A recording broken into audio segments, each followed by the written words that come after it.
Welcome to lecture series in physics. In this lecture series, we are going to discuss about the types of carbon nanotubes, and we will explain what is a carbon nanotube, what are the properties of carbon nanotubes, and what do you mean by electrical properties of carbon nanotube, and what is the thermal property of carbon nanotube, and we will be discussing the applications of nanotechnology, what are the future challenges in nanotechnology, and what are the disadvantages in the nanotechnology and the importance of nanotechnology in India. There are two types of carbon nanotubes. One is a single walled carbon nanotube, commonly referred as SWCNT, or it is SWNT, and the second nanotube is multi-walled carbon nanotube, or MWNT or MWCNT. And what is a carbon nanotube? A carbon nanotube is nothing but it is in the form of a tubular arrangement. The structure of this nanotube may be cylindrical or spherical, and the length will be in the range of nanometer scale, and the diameter of the nanotube will be in the form of micrometer. And what is the main difference between a single walled carbon nanotube and multi-walled carbon nanotube? So, when you look at this diagram, and this diagram shows the schematic structural arrangement of single walled carbon nanotube.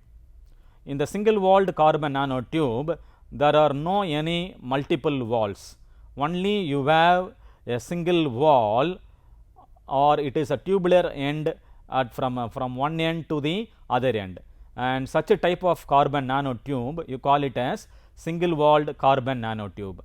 And this is a multi-walled carbon nanotube, and when you look at this multi-walled carbon nanotube, you find that there are number of coaxial cylinders lying inside the tube.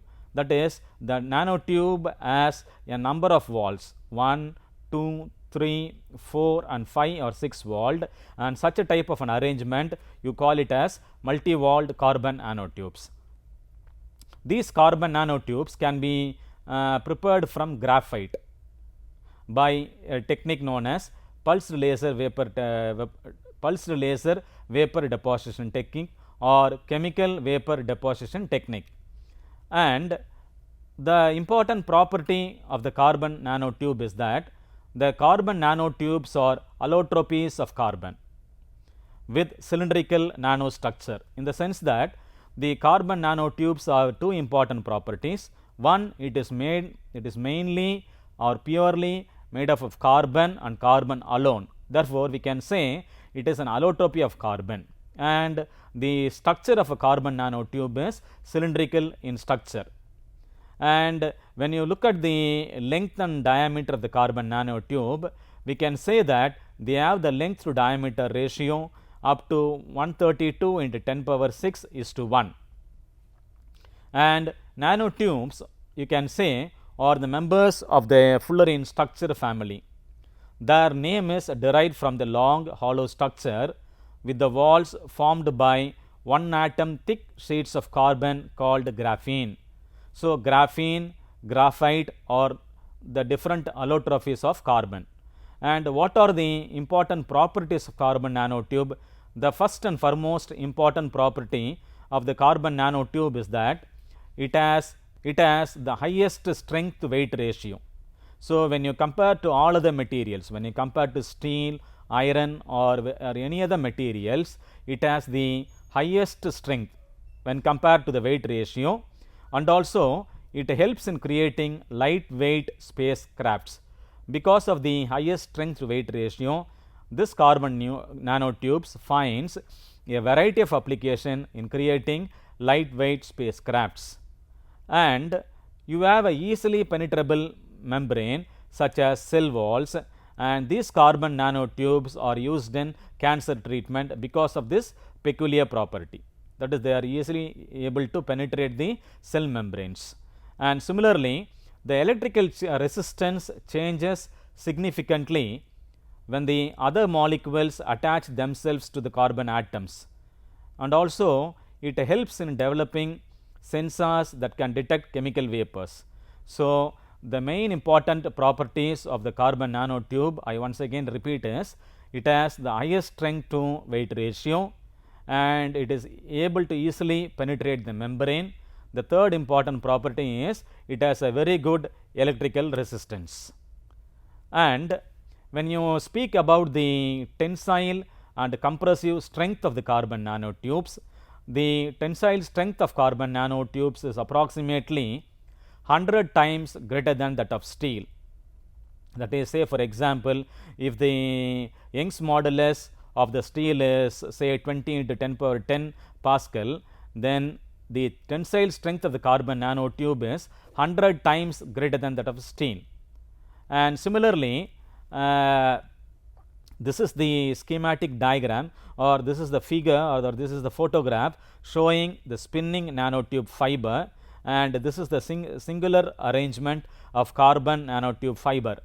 And regarding about the hardness, the single walled carbon nanotube is hardness is value is 25 into 10 power 9 pascals. It is higher than diamond and prepared under high pressure and temperature. Similarly, this nanotube is super hard phase and they have the bulk modulus in the range to 400 to 500 gigapascal, where 1 gigapascal is 10 power 9 Pascal. So, these are the important properties of carbon nanotubes. So, the main important property of carbon nanotubes are they have the highest strength to weight ratio and it is able to easily penetrate the membranes, and the electrical resistance is very high. You have a strong tensile and compressive strength. The hardness of the carbon nanotube is in the range of 400 to 500 gigapascal.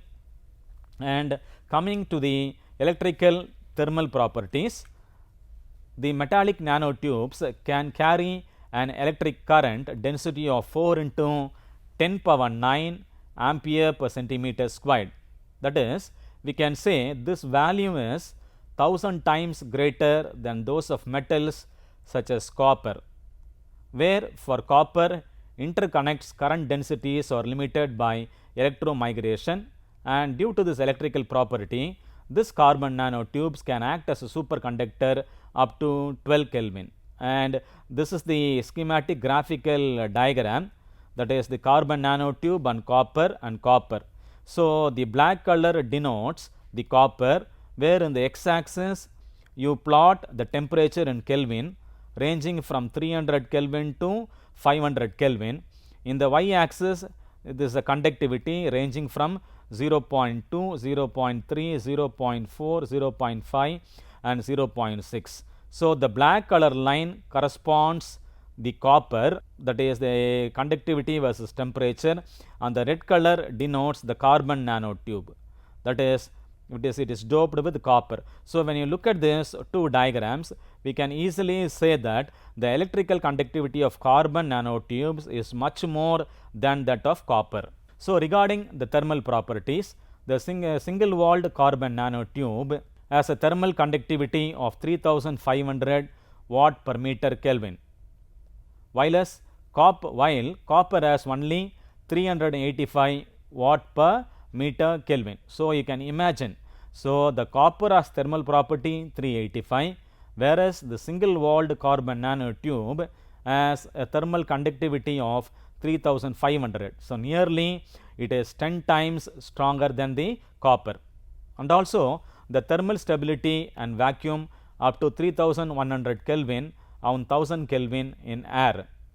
And these are the applications of nanotechnology. There are many number of innovative applications.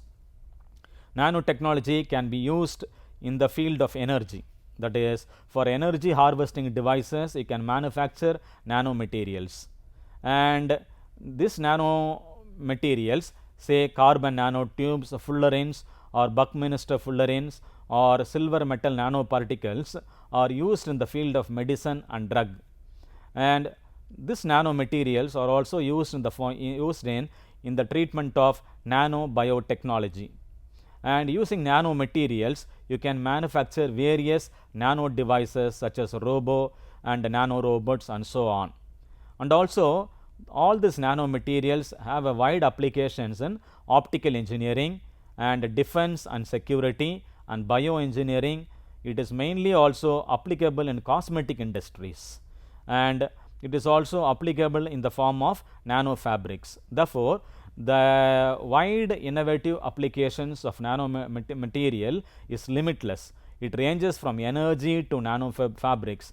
Therefore, we can say this nanotechnology is a multidisciplinary field which includes both physics, chemistry, biology and medicine. And what are the future challenges in nanotechnology? So, the first and foremost challenge is you can reduce the cost of materials and devices. So, for a bulk material, the space and the cost of manufacturing the materials will be large, but if it is in the nano form, the cost of the materials and the device will be reduced. And the second challenge is it improves reliability of the material. And the third important challenge is it is implications of nanotechnology on society. So, how nanomaterials finds a variety of applications for human welfare. Therefore, the applications of nanotechnology for society is tremendous and mind blowing. Similarly, it can solve a number of environmental problems, and also innovations of nano drugs which will be less side effect and it will be more effective. And having said the advantages of nanomaterials, nanotechnology and nanoscience, it is necessary to quote some disadvantages of nanomaterials and nanotechnology.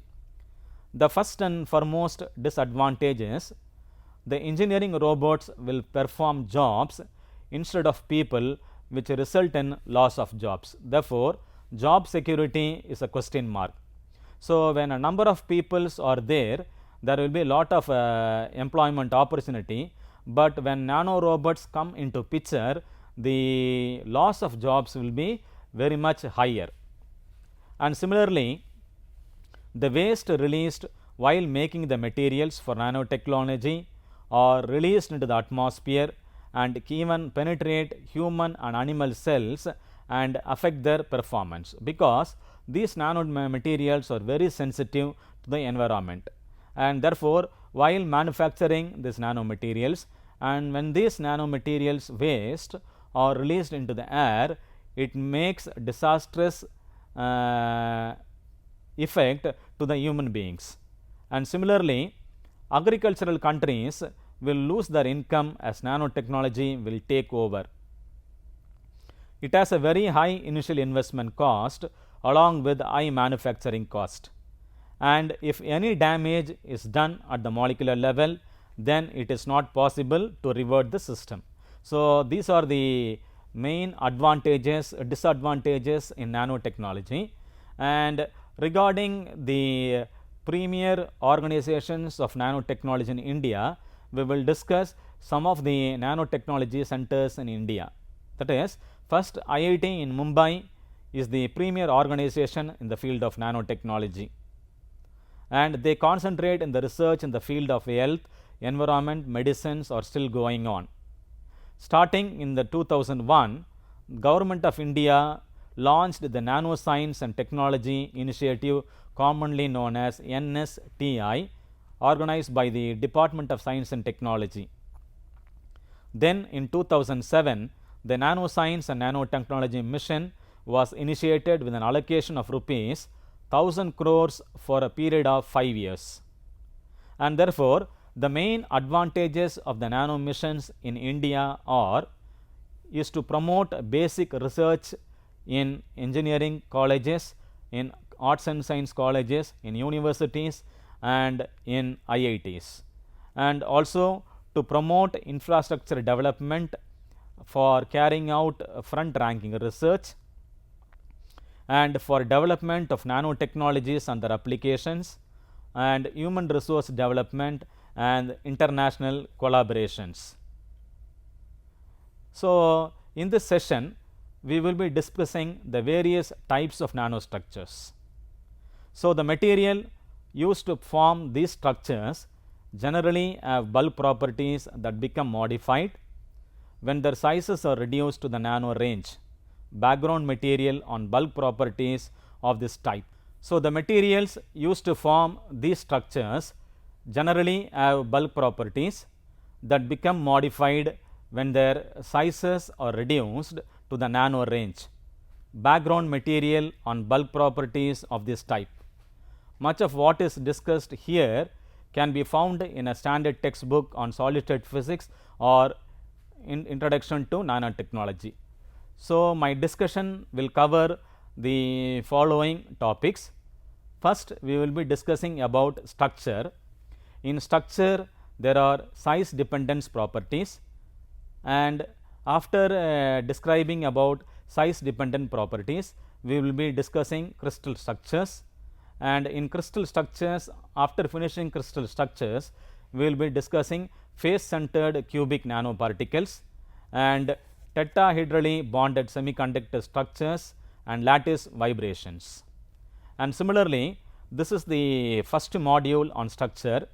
On the second module, we will be discussing about the energy bands, because these are the important and foremost prominent subtopics for the better understanding of nanotechnology.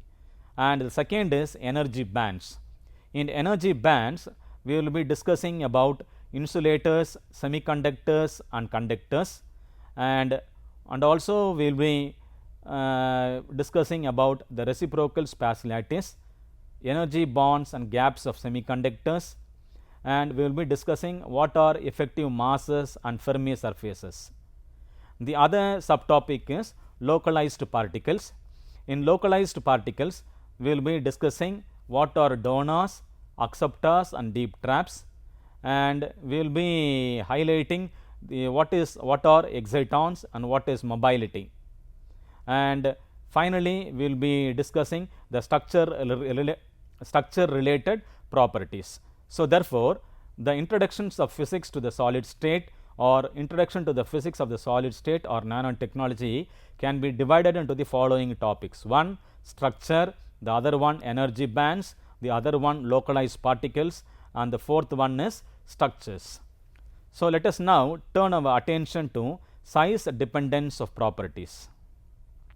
So, when you are measuring the size of any solids, so it depends on the property of solids. Therefore, the many properties of solids depend on the size range over which they are measured, and similarly the microscopic details become averaged when investigating the bulk materials. So, you can differentiate what is a bulk material and what is a nano material depending upon the microscopic and macroscopic details. At the macro or a large scale in the traditional field of physics, such as mechanics, electricity and magnetism and optics, the sizes of objects under study range from millimeters to kilometers. So, that kind of treatment you call it as a classical treatment. If the dimension of the objects ranges from millimeters to kilometer, it is a classical treatment, whereas in the case of nanotechnology and nanomaterials, we are dealing with nanometers. Therefore, the properties that we associate with these materials are the properties known as averaged properties, and therefore, the density and elastic moduli properties are known as averaged properties. So, similarly, when you take in mechanics, say for example, the resistivity or magnetization in electricity and magnetism and the dielectric constant in optics.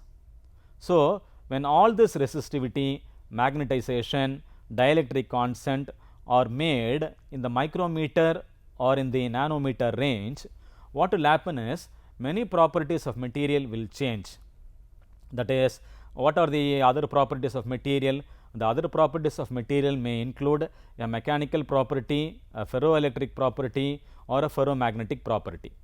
Therefore, the aim of the present session is to examine characteristics of solids at the next lower level of size, namely the nanoscale level, perhaps from 1 to below, and there is atomic scale near 0.1 nanometer. Therefore, in order to understand the properties at the nanoscale level, it is necessary to know something about the corresponding properties at the macroscopic and mesoscopic levels. On the present chapter and the present session aims to provide some of this background. And similarly, many important are composed of group 4 elements. Say for example, the group 4 elements include silicon or germanium type, and semiconducting compounds such as 2,6 semiconducting materials, and semiconducting materials will be used to illustrate some of these bulk properties that become modified with incorporation into structures. Say for example, the Roman numerals such as 4, 3, 5 and so on are referred. And let us now turn our attention to the crystal structures. So, the crystal structures are very important for the bulk scale or in the nanoscale. Most solids are crystalline with their atoms arranged in a regular manner. So, if the atoms are arranged in a regular 3-dimensional periodic arrangement, and such a type of an arrangement you call it as a crystal, and such an order you call it as a long range order. So, therefore, there is other class of material known as amorphous material, which is different from crystal structure, and this amorphous material does not have a regular arrangement of atoms, but they are of short range order. So, in crystal they are of long range order, but whereas in the case of amorphous material they are in the short range order, and therefore, what will happen to the local environment of each atom is similar to the other equivalent atoms, and therefore, in amorphous solid this regularity does not persist over appreciable distances. Similarly, when taking the example of liquids, the liquids are also having a short range order, but lack of long range order, and gases lack both long range and short range order. So, the figure, these are the figure which shows the 5 regular arrangement of lattice points. So, these figures are in of 2 dimension. This is a 2 dimension platform. Therefore, these lattices 1, 2, 3, 4, 5 lattices are known as Bravais lattices, and this A and A denotes the side. Here A denotes A and B denotes the 2 dimension, A and B denotes the 2 dimension, and 90 degrees and 90 degrees, 90 degrees, 60 degrees denotes the various interfacial angles of various crystal structure. Therefore, if for the special case, if A is equal to B, then theta is equal to 60, and such a type of lattice you call it as hexagonal lattice, and each lattice has a unit cell indicated in the figures which can replicate throughout the plane and generate the lattice. So, these 5 Bravais lattice occurring in 2 dimension. So, these are the unit cells indicated. The first one you call it as a square lattice, where you have the lattice A and A, where the interfacial angle is 90 degree, and such a type of lattice you call it as a square lattice. And if you have 2 dimension A and B, and this kind of lattice you call it as a primitive regular lattice, and the third lattice you call it as centered rectangular lattice, and if theta is 60 degree, and such a kind of lattice you call it as hexagonal lattice, and this the fifth lattice you call it as oblique lattices. Therefore, there are 5 Bravais lattices: square lattice, primitive rectangular lattice, center rectangular lattice, hexagonal lattice and oblique lattice. So, how a crystal structure is formed? So, a crystal structure is formed by associating with the lattice and regular arrangement of atoms or molecules. So, when you look at this diagram, so these points are the lattice points. So, when these lattice points are connected, you get a crystal structure or a 2-dimensional crystal structure. Therefore, the 2-dimensional crystal structure based on a primitive rectangular lattice containing two diatomic molecules A, B and each unit cell. So, therefore, a single unit cell can generate the overall lattice. So, when you take, we are discussing in 2 dimension. So, when you extend this argument for 3 dimension, there are 3 lattice constants. They are designated as A, B and C. And say for example, these are the angles. A and B are the lattice constants. A and B are the lattice constants for 2 dimension. In the case of 3 dimension, you have A, B and one more C in 3 dimensions. Therefore, for a 3 dimension, there are 3 lattice constants which are denoted by the letter A, B and C. And therefore, there are 3 angles alpha, beta and gamma, where this alpha, beta and gamma are known as interfacial angles. So, the angles between B and C you call it as alpha. Similarly, the angles between A and C you call it as beta, and similarly the angles between C and A you call it as gamma. So, there are how many lattices are now? There are 14 Bravais lattices ranging from the lowest symmetry triclinic type, in which all 3 lattice constants and all 3 angles differ from each other. So, apart from this 14 Bravais lattices, we have 3 Bravais lattices in the cubic system, a primitive or simple cubic lattice in which the atoms occupy the 8 spaces of the cubic unit cell as shown in the figure. And these are the unit cells of 3 cubic Bravais lattices. The first one denotes a simple cubic structure Bravais lattice, and the other is a body centered. The third one is a face centered cubic lattice. So, in a simple cubic lattice, you have 2, 4, 6, 8 unit cells around the corners of the cube, and similarly in the case of the body centered, you have a lattice point at the center. Similarly, for the face centered cubic lattice, you have lattice point at each corners of the center, and these are the close packing of spheres on a flat surface. And this diagram shows for a monolayer, and when you add one more layer to this, this is the structural arrangement of close packing of spheres. Therefore, the circles of the second layer are drawn smaller for clarity. And